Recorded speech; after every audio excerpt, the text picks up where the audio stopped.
अरू काय प्रकार आहे हा? मी तुला विचारते काय घातलं याच्यात? अचानक यांना पोटात कसं काय दुखायला लागलं? अगं मला कसं कळणार देविका, मी नेहमी करते तसाच स्वयंपाक केलाय. मासे सुद्धा ताजे होते, मी स्वतः बघून घेतले. देविका काकू मलाच वाटतं यांना कसली तरी एलर्जी असेल. अगं अनन्या, एलर्जी असेल तर एखाद्याला एखाद्या गोष्टीची असेल, दोघींना कशी काय असणार? एक्झॅक्टली, मला ना हेच वाटतंय. हे सगळं ना एकतर खराब तरी असेल, नाहीतर शिळं तरी असेल. एक मिनिट, मी जरा बघून येते आतमध्ये. एक मिनिट. नाही नाही अहो, असं कसं असेल? पाहुण्यांना शिळं आणि खराब अन्न कसं देऊ अहो आम्ही? हे सगळं आत्ताच केलंय मी माझ्या स्वतःच्या हाताने. अरू, काय आहे हे? हे मासे असे शिळे का दिसतायत?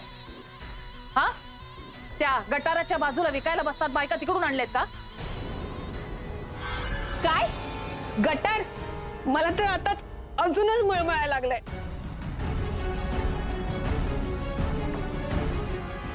अगं नाही ग, आपल्याकडे सकाळी मासे विकायला येते त्या बाईकडूनच घेतले. अगं पण ती कुठून आणते हे तुला माहितीये का?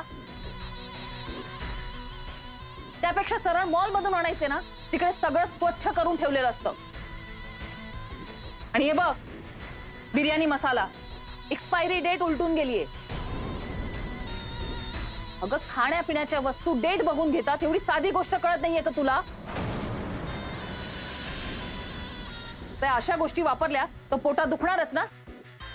यांना हॉस्पिटलमध्ये घेऊन नाही जावं लागलं म्हणजे नशीब आपलं. एक मिनिट, मी बाहेरून विकत आणून कधीच मसाले वापरत नाही. म्हणजे घरीच करते. मला नाही माहित हे पाकिट कुठून आलं. हे कुठून आलं म्हणजे काय? हे आपल्याच किचन मध्ये होतं आणि असं ओपन पॅकेट होतं. आणि अरू, तुझंच राज्य असतं ना किचन मध्ये. तुझी नजर चुकून मुंगीही येऊ शकत नाही आतमध्ये. मसाला कोण आणणार? मम्मा, मी काय म्हणते, आपण आधी यांना औषध देऊया का? नको नको, त्याची ही डेट एक्सपायरी झाली असेल ना तर इथेच आमचा जीव जायचा. अगदी. अगं आधीच सांगायचं ना, हे सगळं असतं तर आम्ही आलोच नसतो. अगं हे बघ, तू बोलवलंस आउच म्हणून आम्ही इथे आलो. आई ग, नाहीतर आमची अजिबात इच्छा नव्हती इथे यायची. आणि काय ग, तुझ्या जावेला नाही आवडत आम्ही इथे आलेलो तर आम्हाला तसं सांगायचं ना. इथे येऊन दरवेळेस नवीन नवीन सर्कसच बघायला मिळतो. आता नाही, ह्यापुढे मी कधीच येणार नाहीये तुझ्या घरी. आणि आता जर आम्हाला काही झालं ना तर याला तूच जबाबदार असणार आहेस. चल गली, तू निघ. ए ऐक ना, मी बाहेरून काहीतरी ऑर्डर करते, प्लीज नका जाऊ ना. नाही नको, जे झालं ते पुरेसं आहे. चल ग. अगं स्मिता, नाही, थांबा. अहो ऐका ना. व्हॉट अ फार्स. नशीब मी काही खाल्लं नाही. चला मी निघते आता. अहो नाही अनन्याची आई, खरंच काहीतरी गडबड झालीये. म्हणजे इतकी माणसं जेवून गेली आहेत आजपर्यंत आमच्याकडे, पण असं कधीच झालं नव्हतं. हो, पण आजपर्यंत मीही कधी आले नव्हते ना तुमच्याकडे. आज आले, नेमकं हे असं झालं. आता मी कशावर विश्वास ठेवायचा? जे दिसलं त्याच्यावर का तुम्ही जे सांगताय त्यावर?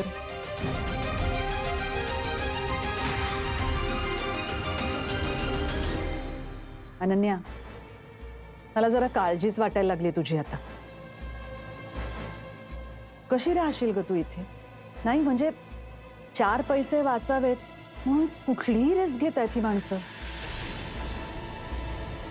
हो नाही हो, म्हणजे मी बाहेरून कधीच विकत मसाले आणत नाही. मी घरी करते स्वतःच्या हाताने. आणि मासे तर नेहमीच घेतो आपण. मला चांगली पारख आहे. असं नाही होणार कधी माझ्या हातून. हो, आधी कधीच असं झालं नव्हतं. हे पूर्वा, मोठ्यांच्या मध्ये बोलू नकोस. हो पण मिसेस कर्णिक, आता हे शिळे मासे किंवा आउटडेटेड मसाला हे काय आपलं आपण चालत नाही ना आलं तुमच्या घरात? मम्मा, अगं आई खरं बोलतायत. मी पूर्ण वेळ त्यांच्यासोबत स्वयंपाकघरातच होते. त्यांनी हाताने वाटलेत सगळे मसाले, बीट फॉर फिश किंवा बीट फॉर बिर्याणी. मामा, मी स्वतःच्या डोळ्यांनी बघितलंय. मग तुमच्या घरात जादू असेल किंवा भूताटकी असेल तर दुसरं काय म्हणणार? नाही, काही नाही म्हणता येणार. जो तमाशा व्हायचा होता तो झालाच माझ्या मैत्रिणींसमोर. एक दिवस सुखात जात नाही या घरात. इरावती, आमच्या अरूचं ना कोणी मजा करते, कोणीतरी काही सेलिब्रेट करते असं दिसलं ना की डोकं फिरतं. त्या दिवशी पण व्हॅलेंटाईन्स डेचा पण विचका केला, आजही विचका केला, नाही का सिमरन? हो. आणि अरू, तू आग्रह केलास म्हणून मी माझ्या मैत्रिणींना घरी बोलवलं आणि इरावतींनाही. Iravati, I am really sorry. तुम्ही एवढ्या वेळात वेळ काढून आलात आणि आमच्या अरूच्या मिडल क्लास कंजूसपणामुळे सगळ्या किटी पार्टीचा सत्यानाश झाला. Very sorry.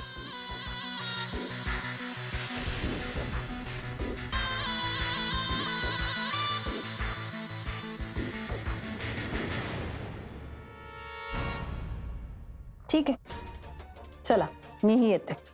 मम्मा ज्यूस तर पिऊन जा. कशावरून तो ज्यूस सुद्धा शिळा नसेल? म्हणजे आता हे एवढं सगळं झाल्यानंतर इथे काहीही खाण्यापिण्याची हिंमत मी करीन असं वाटतंय का तुला अनन्या? मिसेस कर्णी, एकदा आमच्याकडे पार्टीला या. मी इन्व्हाइट करणारच आहे तुम्हाला. पार्टी कशी असते ते कळेल तुम्हाला. Okay, bye bye. काळजी घ्या अनन्या.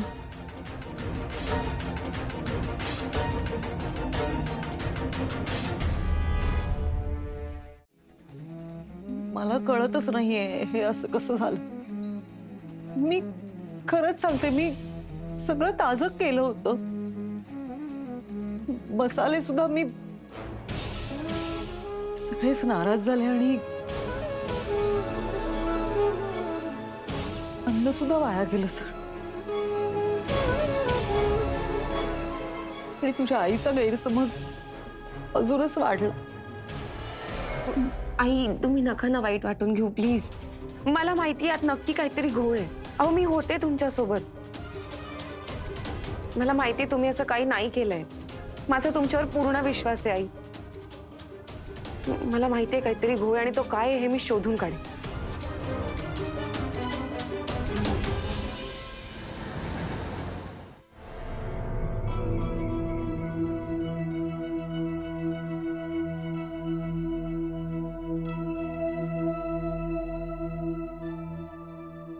सर, तुम्ही कशासाठी बोलावलात मला? अथर्व, तू मागे म्हणाला होतास की तू घरासाठी कर्ज काढलेस. हो, म्हणजे लोन मी आणि माझ्या काकांनी मिळून घेतलं. हा, पण तूही कर्जाचे हप्ते फेडतोसच ना? हो. पण मग आता कसं मॅनेज करतोस? सर, काही सेव्हिंग्स आहेत आणि नोकरी सुद्धा लवकरात लवकर मिळेलच. आणि नाही मिळाली तर? नाही म्हणजे असं काय, रोजगारावर सुद्धा काम मिळू शकतं. तुला हवी तशी, हवी तेवढी सॅलरी देणारी, ज्यातून तुझ्यावरचं कर्ज फिटू शकेल अशी नोकरी नाही मिळाली तर?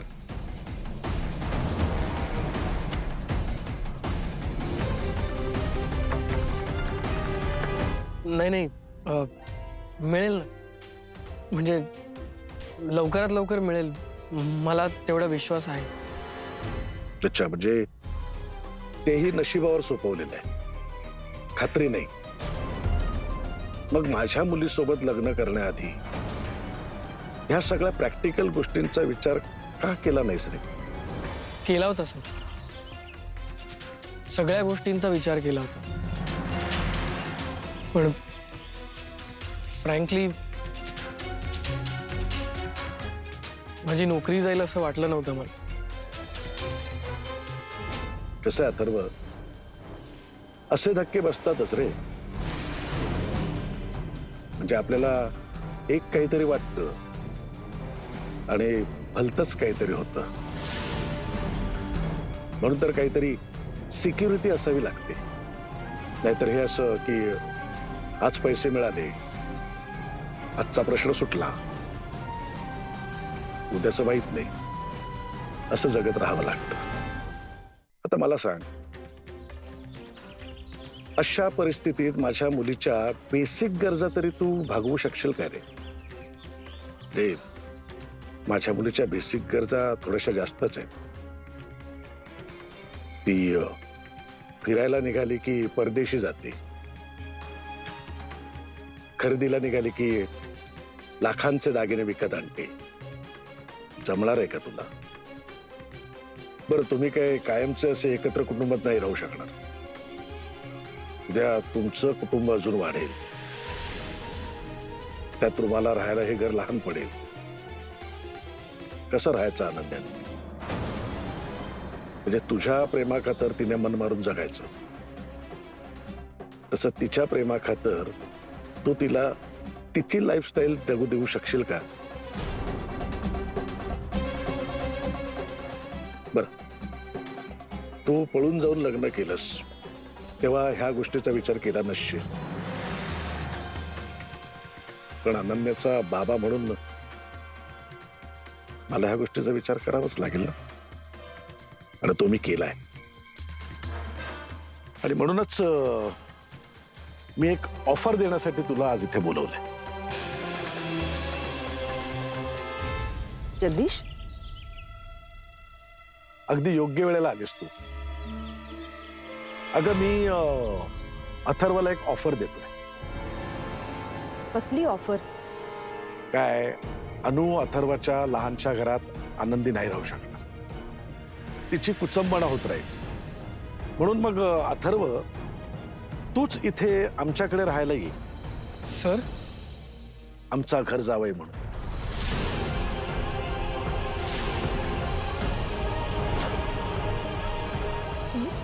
घर जावंय? फॅन्टॅस्टिक.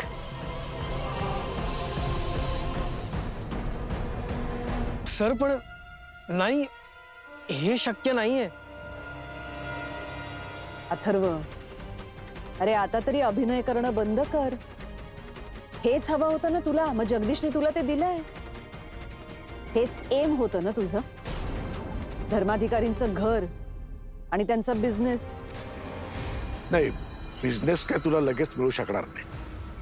हा, पण तुला घरात जागा मिळू शकते. शिवाय आमची मुलगी आमच्या डोळ्यासमोर राहील आणि तुलाही लॅविश लाईफस्टाईल जगता येईल. आणि सगळं नीट जमून आलं तर मग बघू तुला बिझनेसमध्ये कसं सामावून घ्यायचं ते. अमेझिंग. आता अजून काय हवं तुला? सगळं मनासारखं होईल, तुझ्याही आणि आमच्याही. पण माझ्या मनात असं कधीच काहीच नव्हतं.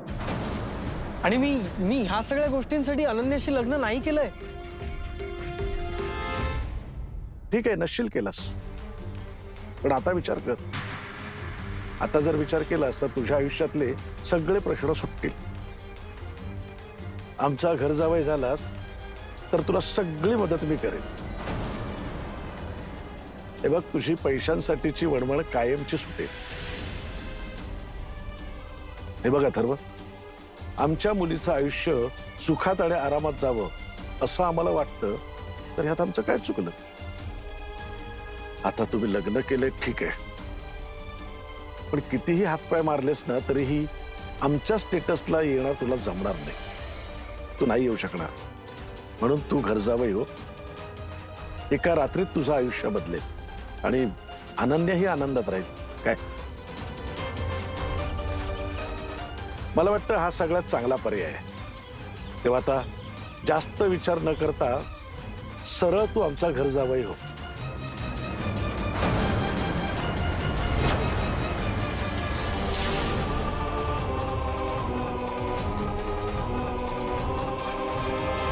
सर सॉरी, पण मी हे नाही करू शकत.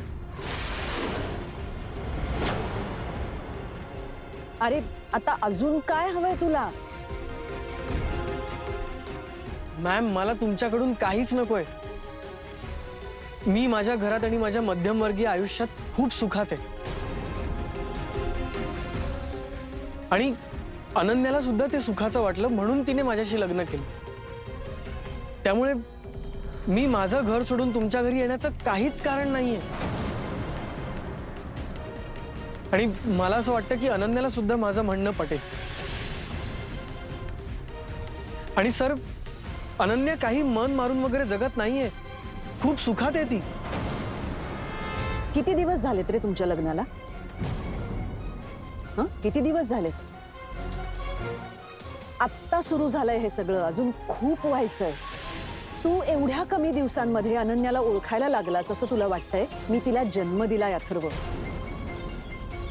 तिच्या सवयी, तिच्या आवडीनिवडी तुझ्यापेक्षा आम्हाला दोघांना कितीतरी पटींनी जास्त चांगल्या माहिती आहेत. आज ती खुश दिसतेय, पण उद्या नाही दिसणार. मनातल्या मनात कुढत राहील. एकदा घेतलेला निर्णय मागे घेता येत नाही म्हणून तोंड बंद ठेवेल, पण त्याचा तुमच्या संसारावर निश्चित परिणाम होईल. अथर्व, तिला नाहीये सवय काटकसरीत जगण्याची. जरा विचार कर ना. जगदीश, अरे मी आता ह्याच्याच घरी जाऊन आले. याची आई 4 पैसे वाचवण्यासाठी बाजारातून जुन्या तारीख उलटून गेलेल्या वस्तू विकत आणते. काय? घरात एक साधी मेड नाहीये. अनन्या राबत होती किचन मध्ये. एवढ्याशा घरात घाणेरड्या फोडणीच्या वासाने गुदमरायला लागलं होतं मला.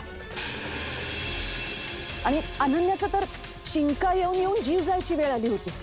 आणि तू म्हणतोयस ती खुश दिसते? तुला दिसत नाहीये का तू मुद्दाम दुर्लक्ष करतोयस अथर्व? मॅम, पहिली गोष्ट म्हणजे विथ ड्यू रिस्पेक्ट, माझ्या आईवर वाटेल ते आरोप करू नका प्लीज. सर, असं अजिबात नाहीये. माझी आई असे शिळे पदार्थ वगैरे अजिबात वापरत नाही. आम्ही काटकसर करतो, पैसे वाचवतो, पैसे साठवतो. पण ह्यात चुकीचं काय आहे? उलट मला अभिमान वाटतो त्या गोष्टीचा. म्हणजे पैसे उधळणं म्हणजे श्रीमंती नसते ना सर. आणि मॅम, आम्ही छान आणि व्यवस्थित राहतो. अस्वच्छ आणि घाणेरडे राहत नाही आम्ही.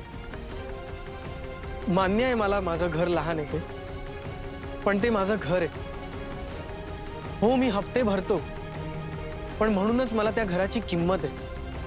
माझ्या कष्टाचं घर आहे ते, ज्यात माझे आई बाबा आणि आता माझी बायको राहत आहेत. त्यामुळे तुम्ही मला कितीही मोठी प्रॉपर्टी दिलीत ना, अगदी हवेली महाल दिलेत, तरी सुद्धा मला त्यात काहीही इंटरेस्ट नाहीये.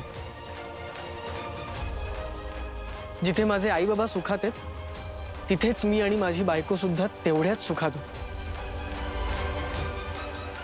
So thank you but no thank you sir.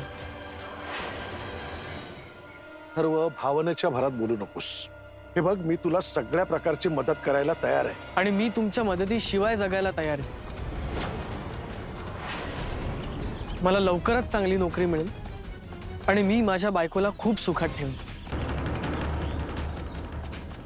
तुम्हाला माझ्यासाठी काही करायचं असेल तर प्लीज एक गोष्ट करा. काय? मला आयुष्यात तुमच्या मदतीची कधीच गरज लागणार नाही अशी देवाकडे प्रार्थना करा. येतो मी.